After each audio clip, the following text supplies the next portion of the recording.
I looked at my cell phone screen and felt as if someone had plunged a knife into my chest.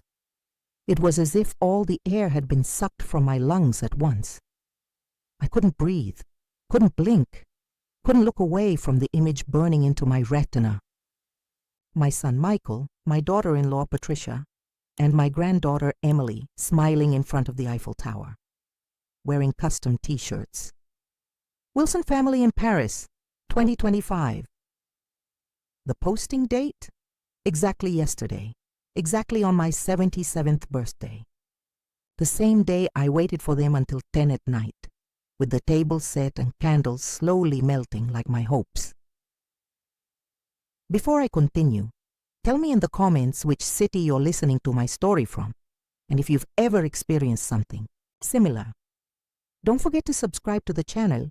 Your support is essential so I don't go through this alone, as I no longer have anyone to confide in. It was Mr. Albert, my neighbor from apartment 302, who showed me the photos. He came bringing fresh cheese biscuits from the corner bakery and found an old woman with swollen eyes, still wearing the navy blue dress from the day before, the one I saved for special occasions. "Mrs. Eleanor, I brought some cheese biscuits for you. They just came out of the oven," he said, with that gentle manner that reminded me of my late husband Anthony. At that moment I was still trying to understand what had happened. Why no one had shown up. Why no one had called. I thought perhaps something serious had happened, an accident. I even said a Hail Mary asking for their protection. Can you believe it? Protecting those who were hurting me without my knowledge. Emily. "Posted some really nice photos yesterday," Mr. Albert commented, while picking up my phone from the table to show me. "I think they're traveling, aren't they?" Traveling. Yes, they were. With money from my credit card, on the trip that was supposed to be mine. The trip Michael had promised 3 months ago, when he visited me here at my apartment in Brookside. "Mom, you deserve a special celebration. 77 years isn't something everyone reaches. We'll take a trip, the whole family, somewhere beautiful and warm." "But son, I don't have money for a trip like that," I replied that day, while serving the coffee he loved so much, with a little cinnamon. "Come on, Mom. You worked your entire life as a teacher. You have your pension, your savings, and I'll help too, of course. I just need your card to secure the reservation. You know, there are promotions we can't miss." And I, with that blind trust that only a mother has, handed over my card without hesitation. Along with it, I handed over a piece of my dignity, but I would only discover that later. I spent weeks preparing. I bought a new suitcase on sale at the Brookside Mall, set aside my best dresses, the ones I kept for special occasions that never came. I put Anthony's yellow scarf in the suitcase, the one he wore on Sundays to baseball games. I wanted to take him with me, if only in spirit. 28 years, a widow, and I still miss his smell every morning. A week before my birthday, Michael called. "Mom, we're going to have to postpone the trip. Problems at the office, can't be helped. But don't worry, we'll all come have dinner with you on the day. Make that fried chicken that Emily loves, okay?" I felt a twinge of disappointment, but his voice sounded so affectionate. At least that's what I thought. There would still be a family dinner, still a celebration. I believed in that with all my might. On my birthday, I woke up at 6 in the morning, as I do every day since I retired from the public school where I taught for 35 years. I put Frank Sinatra on to play softly, "My Way," while I prepared the cake batter. I spent the entire morning in the kitchen. Fried chicken, macaroni and cheese, fresh vegetables with smoked meat, and a passion fruit pie that was Emily's favorite. At 17, my granddaughter no longer showed much interest in spending time with me, always busy with her phone when she visited, but I still tried to win her over through her stomach, as my mother used to say. By 6 in the evening, the table was set with the china I received at my wedding, kept in the living room cabinet for decades. I lit scented candles that I bought especially for the occasion. I placed a vase with daisies in the center. Simple flowers, as I've always been. I wore the navy blue dress I kept for special occasions, applied subtle lipstick, and carefully combed my gray hair. 7 o'clock, nothing. 8 o'clock. I reheated the food. 9 o'clock. I extinguished the candles that were already half melted and lit new ones. 10 o'clock. The silence in the house became deafening. No call, no message. My cell phone, which I barely knew how to use, it was Emily who taught me how to send WhatsApp messages, remained in absolute silence. With a tired face and a shattered soul, I sat at the table and served myself some food. Beside me, a birthday card I had bought to give myself, an old habit since Anthony passed away. The card said, in glittery pink letters, "You still shine." But that night I wasn't shining. I was as extinguished as the candles that had melted on the table while I waited for those who would not come. And now, 24 hours later, I understood why. They were in Paris, on the trip that was supposed to be mine, smiling in photos, toasting in expensive restaurants, wearing custom T-shirts, with the family name, a family of which, apparently, I was no longer a part. "You didn't know about the trip, Mrs. Eleanor?" asked Mr. Albert, noticing my shocked expression. "No," I answered in a weak voice. "I didn't know." "And have you ever felt the pain of being excluded by those you love most, of discovering that those you put above everything in life have put you in last place?" That night, after Mr. Albert left, I opened my email. I rarely checked it, another technology that Emily had tried to teach me to use. I found there the final confirmation. An email from a luxury hotel in Paris, thanking me for the reservation of a family suite for 5 days. Paid with my credit card. The same card I had given to Michael to secure the reservations for the trip that was supposed to be mine. They hadn't just excluded me, they had financed the exclusion with my own money. I sat in the living room armchair, the one where Anthony used to read the newspaper on Sundays, and stared at Michael's graduation portrait on the wall. I remember how hard I worked to pay for that private law school after Anthony died, how many private lessons I gave on weekends, how many cakes I sold to colleagues at school, all so that he could have what Anthony and I never had, opportunity. That's when I felt something breaking inside me. It wasn't my heart. That had been broken for a long time, I just hadn't realized it. It was something deeper. As if a dam had burst, and all the water held back for decades finally found its way out. I picked up the phone and called the credit card company. I needed to know exactly how much they had spent. I needed to understand the magnitude of the betrayal. "Mrs. Eleanor Wilson, we have a recent purchase of $37,500 at a travel agency," said the customer service representative. "Authorized by your son, who has an additional card. Is everything okay with this transaction?" $37,500. Almost all of my savings for medical emergencies. The money I had saved for years, economizing on everything in case I needed a treatment not covered by Medicare. "No," I finally answered, feeling a new strength in my voice. "Nothing is okay with this transaction." The next day, Michael appeared at my apartment door. He brought a slice of cake from a bakery in a small box and a sheepish smile on his face, as if that would be enough. "Happy belated birthday, Mom," said Michael, extending the box as if offering a treasure. "Sorry I didn't come yesterday. A last-minute travel opportunity came up and there was no way to let you know." I stood motionless at the door, looking at him as if he were a stranger. In a way, he was. Who was this 52-year-old man, with graying hair at the temples, a well-cut suit, and a Swiss watch on his wrist? Certainly not the boy I had cradled on fevered nights, for whom I had sewn carnival costumes from scraps, whom I had taught the first letters before he even went to school.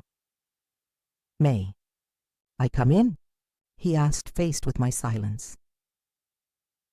I stepped aside, allowing him to pass.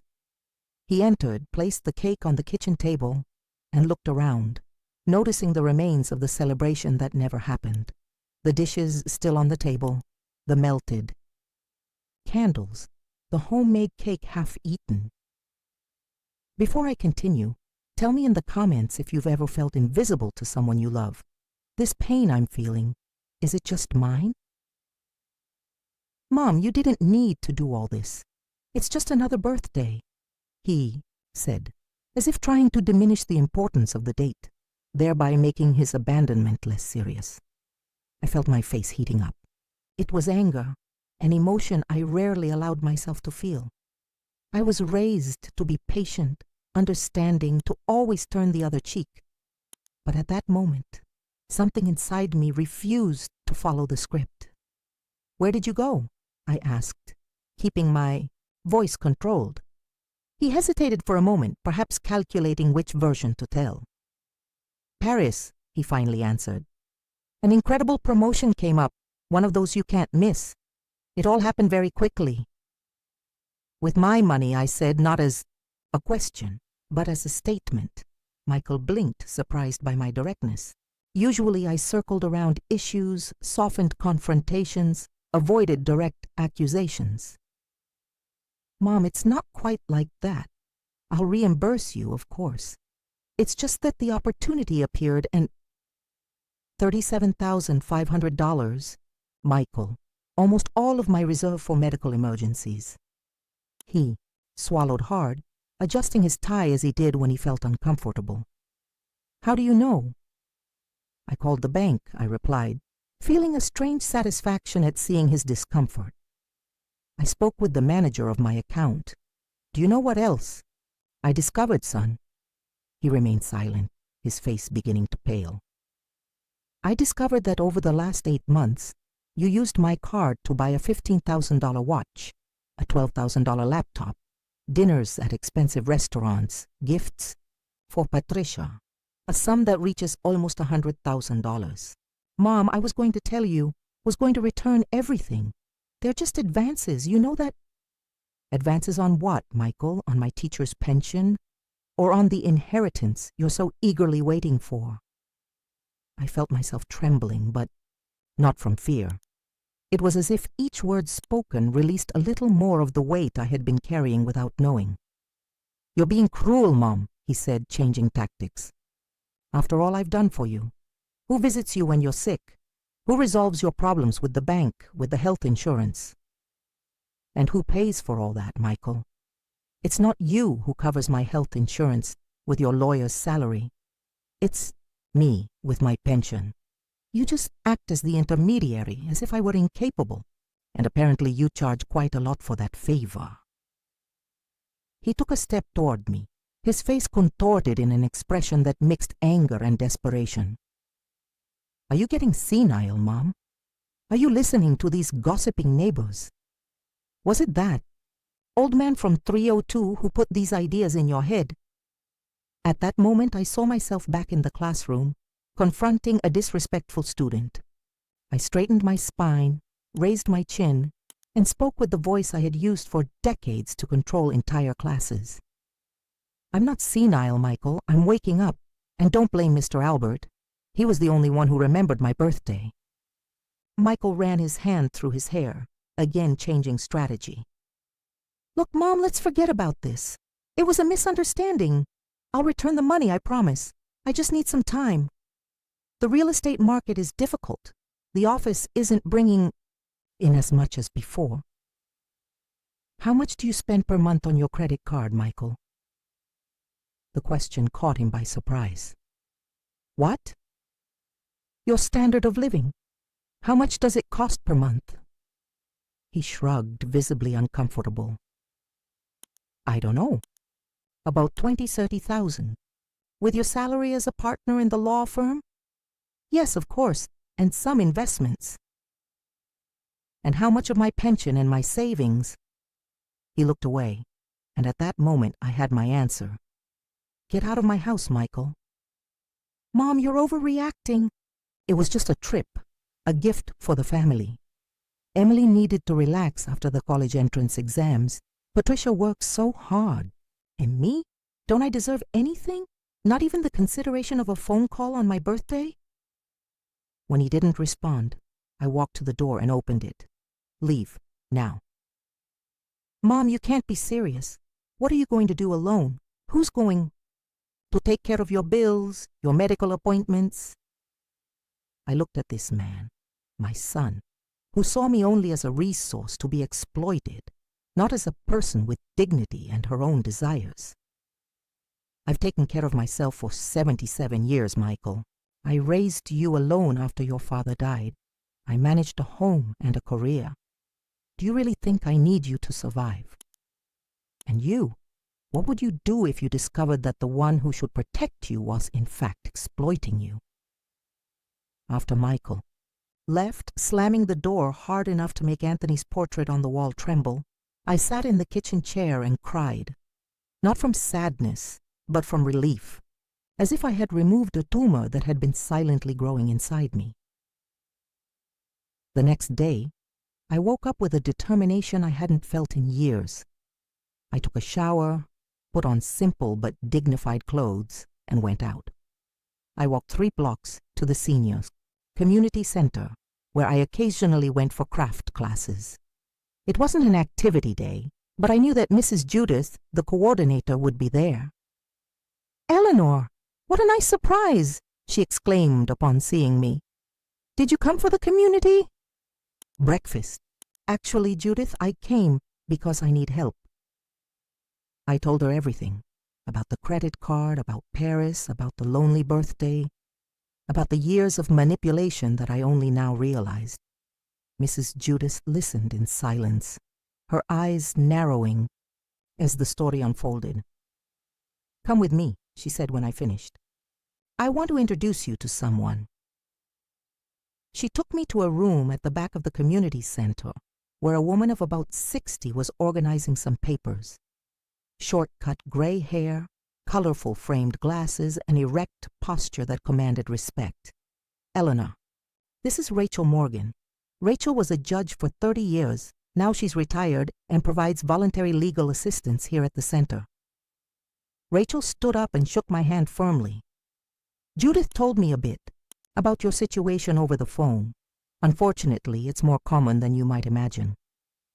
"Financial abuse against seniors," said Judith, using words that I never thought would apply to me. "It's a form of violence, Eleanor, and it's not your fault." Rachel invited me to sit and began to ask precise questions. How long had Michael had access to my accounts? Who was the primary account holder? Did I have a signed power of attorney for him? Were there other assets in my name that he managed? As I answered, I began to realize the extent of the problem. It wasn't just the credit card. It was my checking account from which he made regular transfers.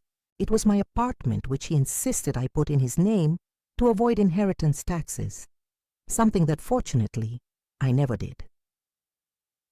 "Mrs. Eleanor, what your son is doing constitutes a crime," said Rachel, with the same voice she must have used in the courtrooms. "Embezzlement and fraud at the very least. We have enough evidence to open a criminal case." I felt my stomach sink. A criminal case against my own son? I don't want to harm him. I just want him to stop using me. Rachel nodded, understanding. "I understand. Many mothers feel that way. We won't file charges now, but we will take measures to protect your assets. And we'll document everything in case you change your mind," or he continues. I spent the following hours filling out forms, making calls, revoking access. Rachel and Judith helped me talk to the bank, cancel the additional card, create new passwords. For the first time in years, I felt that I was regaining control of my own life. "He's going to react badly," warned Rachel. "Be prepared. People accustomed to controlling and exploiting don't easily accept losing that power." I returned home, feeling exhausted but strangely light, as if I had left behind at the community center not just signed forms, but decades of submission disguised as maternal love. In the elevator, I met Mr. Albert. Everything okay, Mrs. Eleanor? You look different. I smiled, a genuine smile that I hadn't given in a long time. I am different, Mr. Albert. I'm starting to find myself again. He smiled back, a warm smile that lit up his tired eyes. If you need anything, just knock on the door of 302. It costs nothing to be a good neighbor. I thanked him and entered my apartment. I looked around, seeing it with new eyes. This was my space, my refuge, earned with my work. No one had the right to make me feel small inside it. The phone rang at 8 in the evening. It was Michael. Mom. What did you do? The bank called me saying my additional card was cancelled. Yes, I replied, surprising myself with the firmness in my voice. I cancelled it. I don't want you to have access to my accounts anymore. You can't do that. How am I going to manage your expenses? How am I going to help you if... I don't need your help, Michael. Not that type. He took a deep breath, trying to control himself. Mom, you're being irrational. It's the stress of age, I understand. Why don't you come spend a few days at our house? Patricia and Emily would love it and we can talk better. No, Michael, I'm not going anywhere. And the conversation ends here. Mom, I need your help. I'm submitting a proposal to buy a new apartment, closer to the office. I need an advance on the inheritance for the down payment. It's just $200,000, half the value of your apartment. You won't even miss it, and... It was at that moment that absolute clarity hit me. He wasn't talking to me. He was talking to my assets. It wasn't his mother he saw, but a source of resources. You've already spent as if I were dead, Michael. I interrupted. But I'm very much alive, and my money is mine. The silence on the other end of the line was followed by an explosion of anger. You'll regret this, Mom. You'll end up alone. No one will visit you. No one will care when you're sick. I prefer to be alone than to be used by someone who should love me, I replied, before hanging up the phone. I looked at Anthony's portrait on the wall. I think I'm finally learning to value myself, old man, I murmured. You would be proud. That night I slept better than I had in years, as if an enormous weight had been lifted from my chest. The weeks that followed were difficult, but liberating. Michael appeared twice at my apartment, first furious, then pleading. On the second visit, he brought Emily, thinking my granddaughter could make me see reason. But the girl seemed uncomfortable, avoiding my gaze, as if she finally understood the situation. Grandma, please. Dad is very stressed with work. He didn't mean to hurt you, she said, clearly repeating the speech she had been instructed to give. I looked at my granddaughter, so young and already being used as a pawn in her father's manipulations. I felt a wave of sadness, not for myself, but for her. Emily, my love, do you know how much the trip to Paris that you took cost? She looked at her father, uncertain. $37,500, I answered for her. Paid with my credit card, without my knowledge or permission, the money that I was saving for a medical emergency. Emily turned pale, looking from her father to me. I didn't know that, Grandma. Dad said he had gotten a promotional package through the office.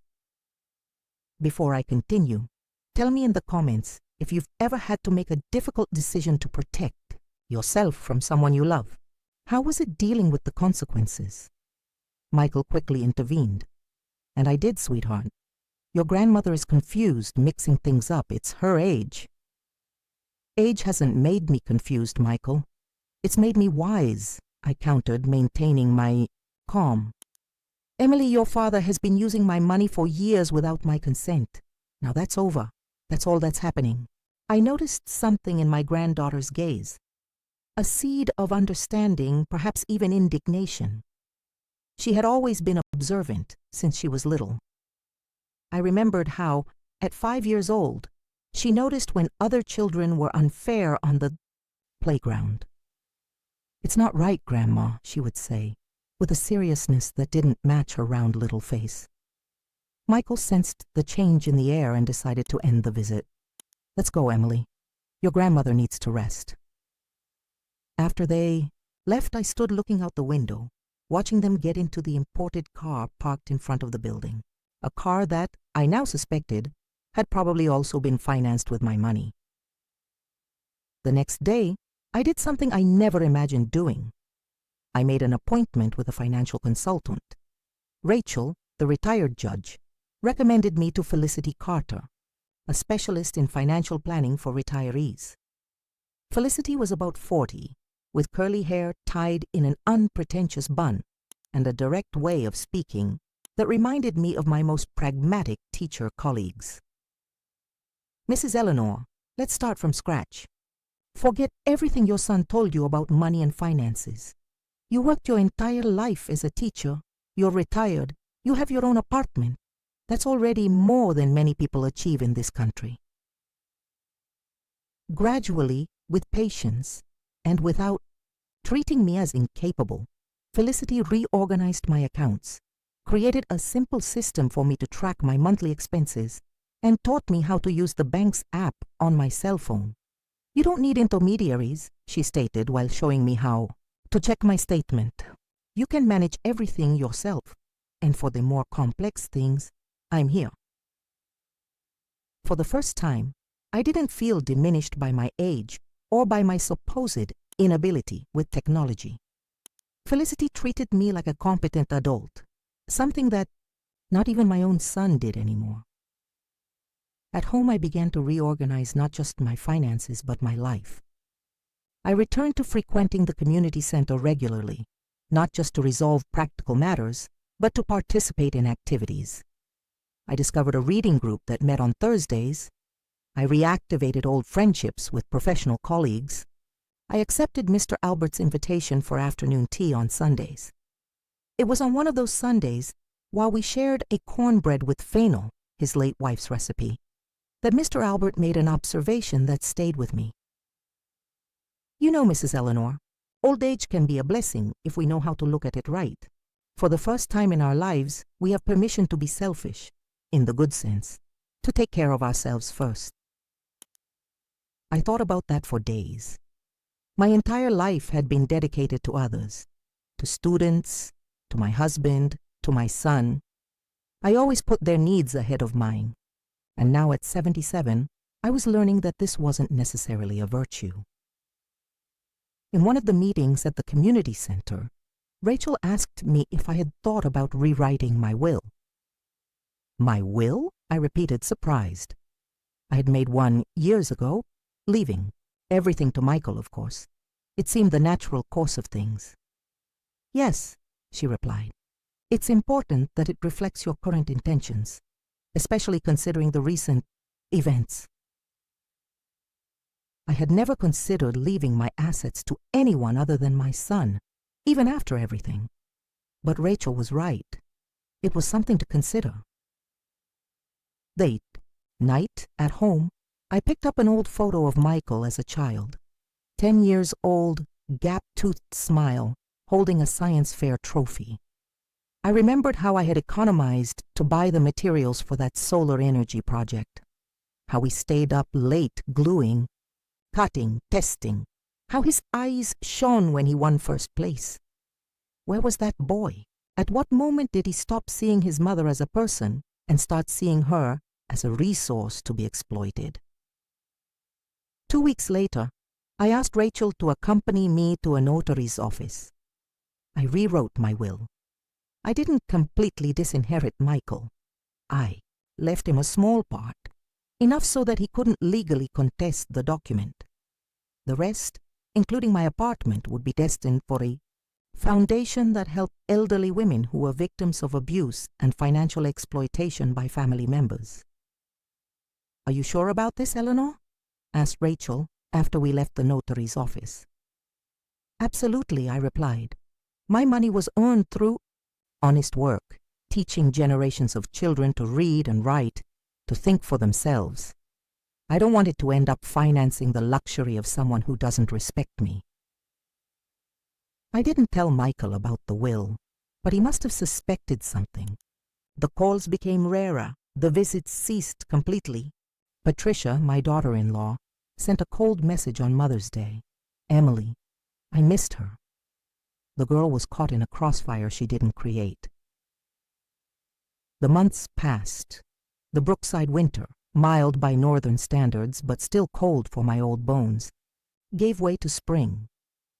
September arrived, bringing with it flowers in the planters in the square in front of my building, and with them the approach of my 78th birthday. This time, I decided I wouldn't wait for anyone. I wouldn't prepare an elaborate dinner for empty chairs. I wouldn't light candles that would end up melting alone. With the help of Judith and the other ladies from the community center, I organized a small celebration in the center's party room. Nothing extravagant, homemade finger foods, chocolate cake with chocolate truffles, soda, and a little wine for those who wanted it. I wore a gold dress that I bought especially for the occasion. "Gold suits your eyes, Mrs. Eleanor," insisted Mr. Albert when we went shopping together. I invited people who had truly been present in recent months: Rachel, Felicity, Judith, the ladies from the reading group, some neighbors from the building, and of course, Mr. Albert, who arrived early to help organize everything, bringing fresh daisies for the tables. He remembered they were my favorites. I didn't expect many people, perhaps about 15. To my surprise, the room filled up. Former school colleagues appeared, ex-students who found out about the party, neighbors I barely knew, people who somehow had been touched by my existence without me realizing it. A former student, now a university professor, gave a brief speech about how my 5th grade English classes inspired her to pursue an academic career. A neighbor from the 4th floor, with whom I only exchanged good mornings in the elevator, gave me a tight hug and said that I was an example of dignity for her. For the first time in a long time, I felt truly seen. Not as a fragile elderly woman to be tutored, not as a source of resources to be exploited, but as Eleanor Wilson, the person I had always been. In the middle of the party, as I was cutting the cake amid applause and singing, I noticed a figure standing at the door. Emily, with her face half hidden by her long hair, holding a small package in her hands. Our eyes met, and I saw in her a mixture of shame and courage. With a gesture, I indicated that she should come closer. She came, hesitantly. "Grandma," she began, with a trembling voice, "I brought this for you." It was a handmade card, decorated with small drawings of daisies. Inside, a simple text, written in the careful handwriting that I had helped perfect when she was small. "To my grandmother, who taught me that strength isn't noise, but firmness. Forgive me for not seeing sooner. I love you, Em." I looked at my granddaughter, now a young woman of almost 18, on the threshold of adult life.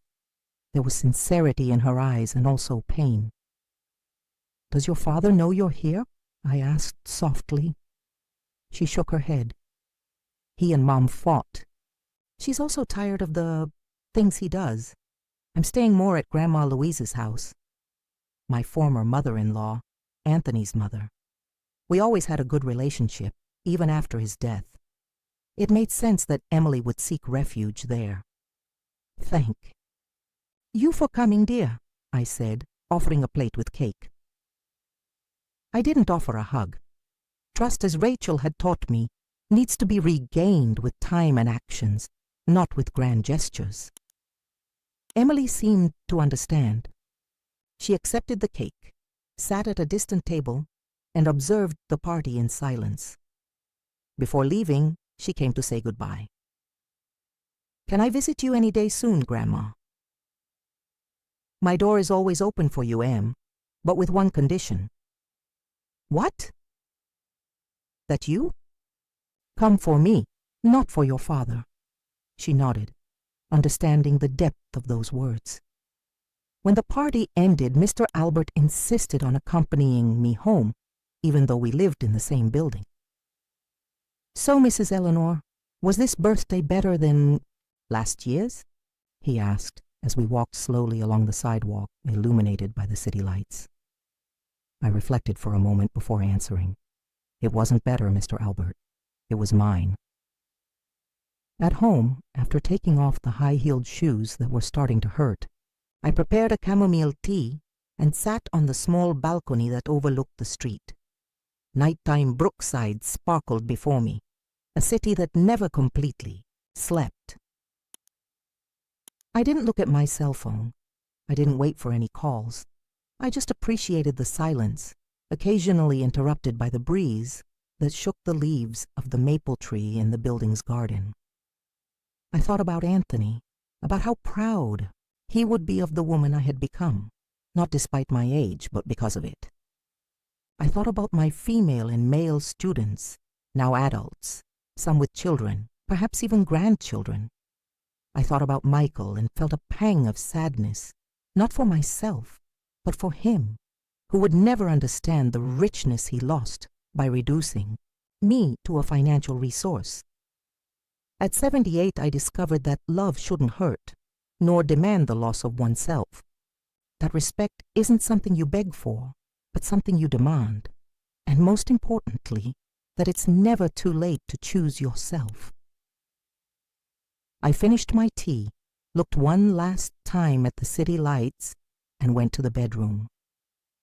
Tomorrow would be a new day, a day that would be completely mine. And for the first time in a long time, that was more than enough. It was everything.